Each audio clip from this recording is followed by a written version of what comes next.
Bismillahirrahmanirrahim. Alhamdulillahirabbil alamin. Allahumma sholli wa sallim ala sayyidina Muhammad wa ala alihi wa sahbihi wasallim. Assalamualaikum warahmatullahi wabarakatuh. Jumpa dengan saya lagi, Neng Eva. Gimana kabarnya sahabat hikmah semuanya hari ini? Yang soleh dan solehah, yang baik hatinya, yang cantik dan yang ganteng, lahir batinnya, yang tidak sombong, rajin menabung, serta rajin sedekah. Semoga hari ini sehat-sehat walafiat dan dalam lindungan Allah Subhanahu wa Ta'ala. Dan semoga kita semuanya mendapatkan kucuran rahmat, keberkahan, dan keridhoannya, serta mendapat syafaat baginda Rasulullah Shallallahu Alaihi Wasallam, baik ketika di dunia maupun di akhirat kelak. Amin, amin, amin, ya robbal alamin.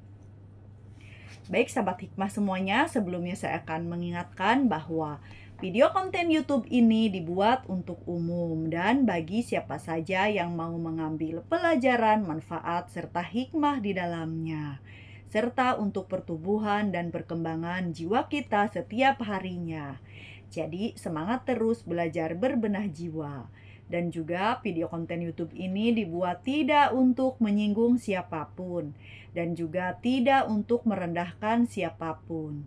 Justru sebaliknya, di sini kita belajar berbenah jiwa, belajar menata jiwa, belajar membeningkan hati dalam rangka ketauhidan menuju Allah Subhanahu wa Ta'ala. Serta video konten YouTube ini dikhususkan untuk para salikin dan para murodin, yaitu orang-orang yang menapaki jalan ruhani menuju Allah Subhanahu wa Ta'ala, atau orang-orang yang berjalan menuju Allah Subhanahu wa Ta'ala dengan jalan thoriqoh, belajar ilmu tasawuf yang dipelajari, yaitu tentang ilmu hakikat makrifat dan juga syariatnya kita kerjakan. Serta ilmu tasawuf itu yaitu tentang kebersihan hati, yang mana hati kita harus bersih dari segala selain Allah. Artinya segala sesuatu selain Allah di dalam hati kita adalah junub, adalah najis, kotoran, adalah sampah, kotoran, energi negatif. Maka hilangkan kemelekatan di dalam hati, lepaskan, kita bersihkan, kita bertobat kepada Allah Subhanahu wa Ta'ala, sehingga hati kita bersih, sehingga mudah berjalan menuju Allah Subhanahu wa Ta'ala. Kalau sudah berjalan dengan mudah, maka perjumpaan pun akan mudah jika hati kita bersih dari segala sesuatu selain Allah. Artinya hijab yang merintangi itu terlepaskan gitu ya. Nah, kemarin kita sudah membahas tentang hati tidak mungkin bersinar manakala keduniaan menutupinya. Artinya lepaskan segala sesuatu atau tanggalkan segala sesuatu hawa nafsu duniawi di dalam hati kita, hubu dunia atau jenis apapun yang sifatnya itu hawa kecenderungan di dalam hati, kita lepaskan, kita ganti dengan zikrullah dan riyadhah serta amalan ibadah batin yang lainnya, yang mana kita akan naik makom demi makom. Jika kita mampu membersihkan hati kita, maka yang tadinya dari makam tobat akan naik ke makom ikhlas, dari makom ikhlas akan naik ke makom jihad, dari makom jihad akan naik ke makom qanaah, naik lagi ke makom syukur, naik lagi ke makom zuhud, naik lagi ke makom tawakal, naik lagi ke makom sabar, naik lagi ke makom waro, naik lagi ke makom tawadu, naik lagi ke makom ridho, naik lagi ke makom tauhid, naik lagi ke makom fana, naik lagi ke makom musyahadah. Nah, itulah rangkaian perjalanan makom demi makom yang harus kita lewati, karena seorang ahli sufi itu memiliki ciri khas makom yang didudukinya. Misalkan ia seorang ahli taubat dan ahli ikhlas, ia seorang ahli ikhlas dan ahli sabar, ia seorang ahli syukur dan ahli qanaah, ia seorang ahli waro dan ahli tawadu, ia seorang ahli sabar dan ahli ridho. Namun jika kita sudah menduduki makom-makom tersebut, janganlah bergantung kepada makom, tapi bergantunglah kepada Allah Subhanahu Subhanahu wa Ta'ala, karena Allah lah yang mengaruniakan dan menganugerahkan kita menduduki makom ibadah batin tersebut gitu ya. Jadi intinya tetap pada syariatnya kita melaksanakan semua perintah Allah atau kita sebut dengan takwa dan beramal soleh, namun jangan menggantungkan ibaratnya ibadah kita itu jangan menggantungkan diri kita itu kepada makom-makom atau ibadah-ibadah kita, tapi tetap kita berharap dan takut hanya kepada Allah Subhanahu wa Ta'ala, sehingga hati kita stabil. Ketika kita melakukan kesalahan, rasa takut kita kepada Allah tetap stabil. Takut ya takut gitu. Terus ketika kita memiliki keinginan, kita berharap kepada Allah gitu lah, dan kita pun berharapnya itu pun stabil. Jadi tadinya berharap tetap selalu berharap gitu, tapi harapan kita hanya kepada Allah Subhanahu wa Ta'ala gitu. Jangan mengharapkan atau mengandalkan amalan ibadah atau makom-makom ibadah batin yang kita jajaki gitu ya. Jadi tetap harus berjuang, namun tetap bergantung kepada Allah gitu. Nah, kita lanjutkan lagi. Bismillahirrahmanirrahim. Ahwalu wajibin alal insani ma'rifatun ilahi bistiqoni.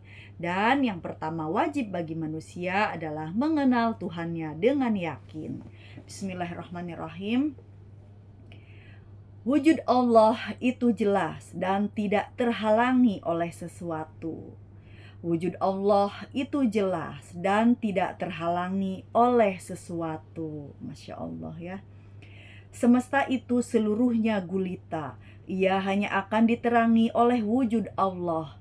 Siapa yang melihat semesta namun tidak melihatnya di sana, atau tidak melihatnya ketika, sebelum, atau sesudah melihat semesta, berarti ia telah disilaukan oleh cahaya-cahaya lain dan terhalang dari surya ma'rifat karena tertutup tebalnya awan dunia. Nah, sahabat hikmah, karena makin kesini pelajarannya tentang ma'rifat, maka selalulah sebelumnya itu istighfar dan baca Al-Fatihah serta memohon hidayah Allah ya, agar apa yang dipelajari di sini bisa lebih mudah untuk kita fahami serta mudah kita amalkan dalam kehidupan kita sehari-hari, karena ini adalah urusan hati. Yang namanya urusan hati itu tidak terpaku seperti kita sholat 5 waktu, sholat duhur ya duhur, sholat asar ya asar gitu, waktunya subuh maghrib, tapi urusan hati ini per detik gitu loh, hitungannya itu per detik sesuai dengan detakan jantung kita. Maka lalai 1 detik saja kita itu sudah menjadi kemaksiatan gitu. Nah makanya jangan dikira belajar ma'rifat itu tidak banyak dosanya gitu. Justru semakin kita lalai itulah kemaksiatan. Artinya lalai dari mengingat Allah itulah dosa kita, itulah kemaksiatan gitu. Makanya belajar di sini apalagi tentang ma'rifat, jika kita sudah merambah ke dunia ma'rifat, maka zikir pun harus kita dawamkan gitu. Jadi kita istiqomahkan zikirnya itu. Jadi selalu zikirnya itu zikir minimal itu zikir pandangan. Jadi ketika kita memandang A, B, C, D gitu, terus Allah, atau misalkan ciptaan Allah, atau miliknya Allah. Maka ketika kita sering melakukan thoriqat seperti itu, insya Allah dalam hati kita nanti kalau sudah masuk, sudah bukan ciptaan atau miliknya Allah, tapi tetap dalam rasa itu Allah di dalam hati kita gitu ya. Kita lanjutkan lagi. Nah, Syekh Abdullah Asyarqawi, seorang dosen di Al-Azhar Kairo, menjelaskan ya bahwa kata hikmah dari Ibnu Athaillah Al-Iskandari yang tadi disebutkan itu, di mata para ahli syuhud, orang yang menyaksikan kehadiran Allah dalam segala sesuatu, dunia ini tidak berwujud. Yang membuatnya dunia ini nampak hanyalah wujud Allah semata, persis seperti pancaran sinar matahari yang masuk ke dalam sebuah lentera berkaca. Tidak ada wujud kecuali wujud yang maha benar. Dengan kemunculan Allah pada segala sesuatu, semuanya menjadi ada, sesuai dengan tabiatnya masing-masing. Aslinya mereka tidak berwujud dengan sendirinya. Jika demikian, barang siapa yang melihat alam semesta ini tanpa merasakan kehadiran Allah di sana, berarti ia telah kehilangan nur ilahi atau cahaya Allah yang membuatnya mendapat musyahadah.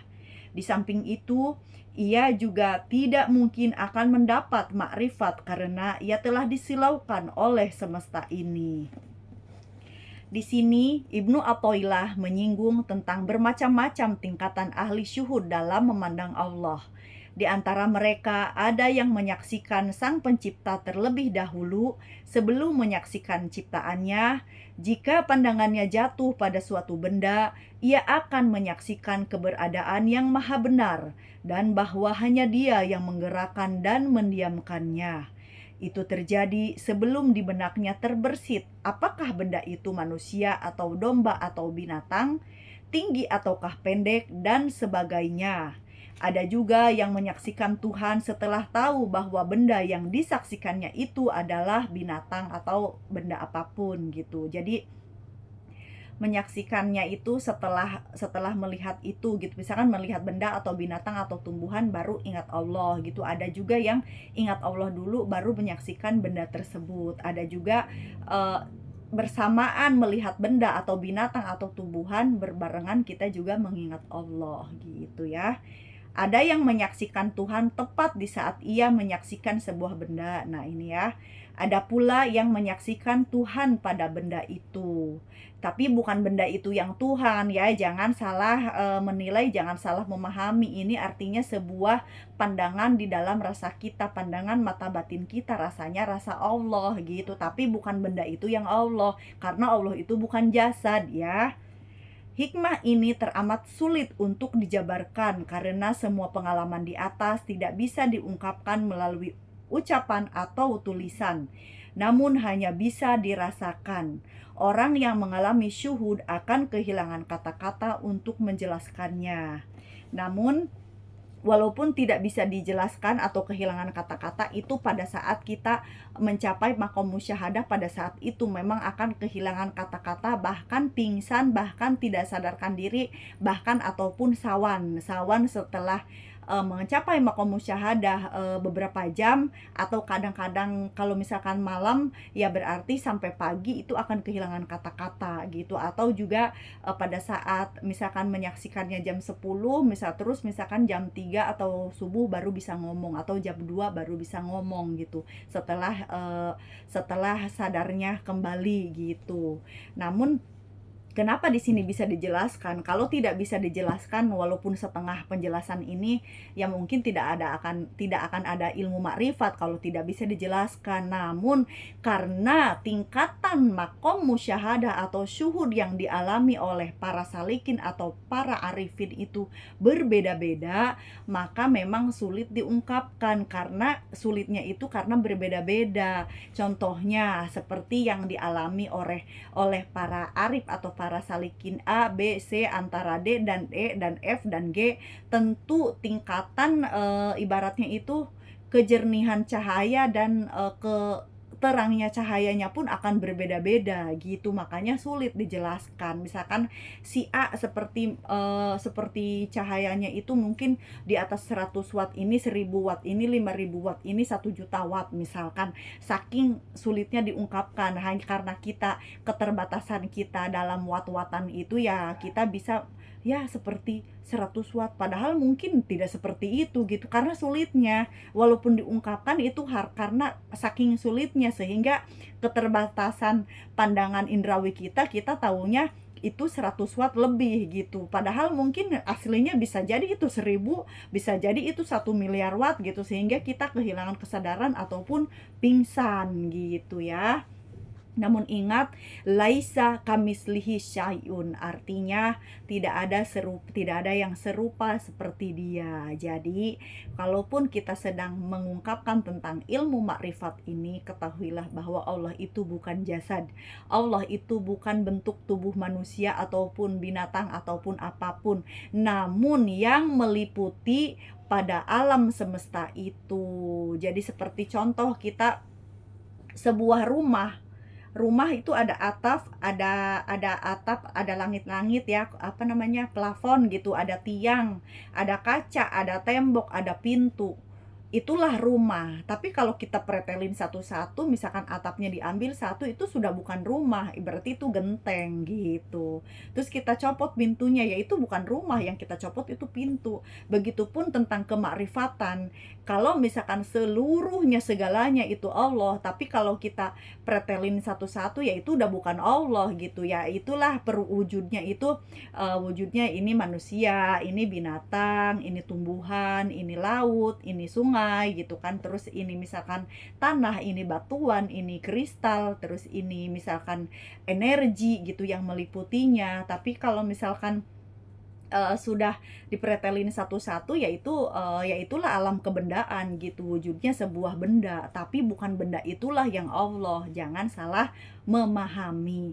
Nanti kalau sudah mencapai maqam musyahadah akan mengerti dengan sendirinya, karena memang jujur saja ilmu makrifat ini walaupun diungkapkan di kitab ini ataupun diungkapkan melalui mulut saya ini hanya ilustrasi atau hanya keterbatasan kita dalam menjelaskannya gitu. Artinya pada prakteknya, pada makom musyahadahnya itu tidak terungkapkan gitu. Apa yang harus diungkapkan gitu?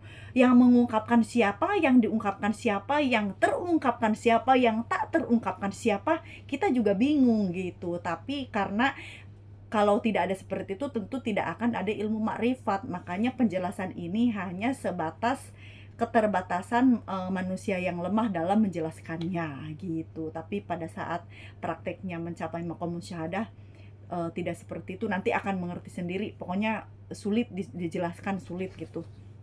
Ya, bingung gitu. Memang harus bingung, tapi jangan bingung gitu.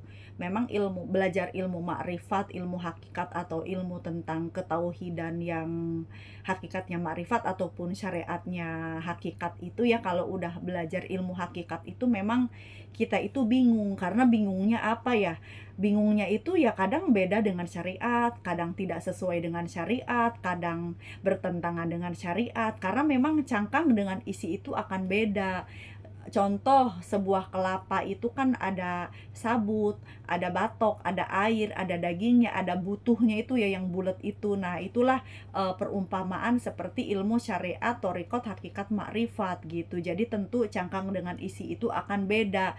Namun, cangkang dengan isi kalau dipisahkan, dipecah-pecah ya bukan satu kesatuan yang utuh gitu. Berarti ya itulah ilmu ketauhidan itu memang harus ada apa ya, ibaratnya tuh ya maksudnya all gitu ya, keseluruhan semesta, universe gitu, kalau bahasa psikologinya itu universe gitu. Jadi kalau misalkan kita pretelin satu-satu, ya sudah bukan alam semesta atau universe lagi, tapi ya ada gunung, ada pohon, ada laut, ada kali gitu, ada manusia, ada binatang, ada tumbuhan, ada siluman, ada hantu, ada dedemit gitu kan.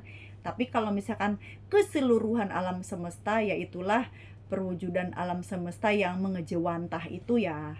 Apa itu gitu kan, ya silahkan jawab sendiri di dalam hati masing-masing, tapi di dalam rasa, di dalam zikir, jangan diaplikasikan dengan sebuah benda atau kebendaan yang sifatnya jasad, bukan ya. Jadi saya selalu mengingatkan bahwa Allah itu bukan jasad, tapi perumpamaan sebuah rumah, ada atap, ada jendela, ada pintu, ada lantai, ada tembok, ada cat, ada tiang, ada pondasi. Kita pretelin satu-satu, sudah bukan rumah lagi. Tapi kalau semuanya dalam rumah itu dari mulai tembok, luaran sampai isinya, ya itulah rumah. Tapi kalau sudah kita pretelin, ya itu berarti itu genteng, tiang, pondasi gitu kan. Tapi kalau udah menyatu semuanya, itulah rumah. Silahkan bagi yang memiliki kecerdasan spiritual, insya Allah akan mengerti penjelasan ini. Kalaupun belum mengerti, insya Allah pelan-pelan dibantu dengan zikrullah, insya Allah hijab pemahaman itu pun akan tersingkap satu persatu sehingga akan mudah memahaminya. Intinya jangan gondeli hati kita dengan hawa nafsu yang melekat, maka insya Allah akan cepat faham. Karena ilmu ma'rifat itu adalah pemberian dan anugerah Allah, tidak ada kaitannya dengan amalan ibadah kita gitu. Bisa jadi orang orang makrifat itu yang lebih nyampe ahli mabuk atau ahli jinah atau ahli korupsi. Bisa jadi itu terjadi jika mereka sudah dibukakan pintu makrifat oleh Allah, maka ia pun akan menjadi seorang yang bersih gitu. Jadi apa ya, ibaratnya jangan sombong itu. Hati kita itu jangan sombong, jangan iri dengki sama urusan orang lain, terus juga jangan riya dalam beribadah gitu. Insya Allah jika hati kita bersih dari semua itu akan mudah mencapai ma'rifatullah ya. Amin ya rabbal alamin. Wallahu alam bisawab. La haula wala quwata illa billahil aliyil adim. Rabbana la tuzigh qulubana ba'da iz hadaitana wa hab lana min ladunka rahmah innaka antal wahhab. Semoga bisa difahami ya. Saya mohon maaf kalau ada kekurangan dan kesalahan dalam menyampaikannya. Saya hanya manusia biasa yang belajar dan terus belajar. Ambil baiknya dan buang buruknya, dan semoga bermanfaat. Minal aidin wal faidin, mohon maaf lahir dan batin. Wassalamualaikum warahmatullahi wabarakatuh. Orang baik pandai mengambil hikmah, sehat lahir dan batin is the best always. Syukran jazilan.